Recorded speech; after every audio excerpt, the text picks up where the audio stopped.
You will never believe what this polar bear did. At first, the people were terrified. They thought the bear would attack. Turns out the bear wasn't looking for food. The bear seemed to be reaching to them for help.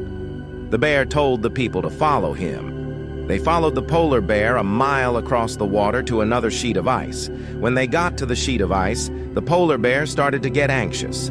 The polar bear's brother was caught in a fishing net. The trapped polar bear was badly injured, so they rushed over to help him. Once they freed the bear from the net, they treated his wound and fed him food so he could recover. The polar bear was very thankful for them saving him. The rescuers rushed the bear to the boat to safety.